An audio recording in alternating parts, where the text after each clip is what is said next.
ഞാൻ പറഞ്ഞില്ലേ മറ്റേ ടെന്നീസ് എൽബോന്റെ വേദന. എന്നിട്ട് നീ ഡോക്ടറെ കാണിച്ചില്ല? ഡോക്ടറൊക്കെ കാണിച്ചതാ, പക്ഷെ അതാ മരുന്ന് കഴിക്കാൻ സമയത്ത് കുഴപ്പമില്ലായിരുന്നു. ആ കഴിഞ്ഞപ്പോ വീണ്ടും പറഞ്ഞു.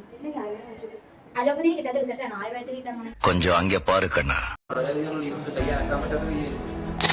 ഞാൻ 4 വർഷം മുന്നേ CABG കഴിഞ്ഞിട്ട് ഒരു പേഷ്യൻ്റ് ആയിരുന്നു.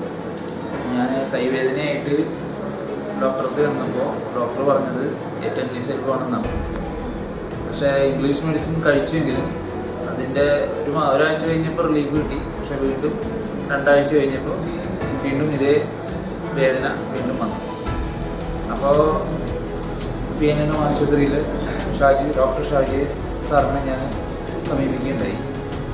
അദ്ദേഹം അതിൻ്റേതായിട്ടുള്ള ട്രീറ്റ്മെൻറ്റ് എന്നോട് പറഞ്ഞു. അതിലൊന്നാണ് അഗ്നികർമ്മ എന്ന് പറഞ്ഞുള്ള ട്രീറ്റ്മെൻറ്റ്. അത് ഇപ്പോൾ 3ാമത്തേന് വന്നാണ്. 2 ചെയ്യും. വളരെയധികം റിലീഫുണ്ട്. കൈ അനക്കാൻ പറ്റാത്ത കൈയായിരുന്നു. മാത്രമല്ല നല്ല പനിയുണ്ടായിരുന്നു. ഇപ്പോൾ ഏകദേശം അതിൻ്റെ ഫൈനൽ സ്റ്റേജിലാണ്. എക്സസൈസുകളും പറഞ്ഞു തന്നിട്ടുണ്ട്. വളരെയധികം ആശ്വാസമുണ്ട് ഇപ്പോൾ.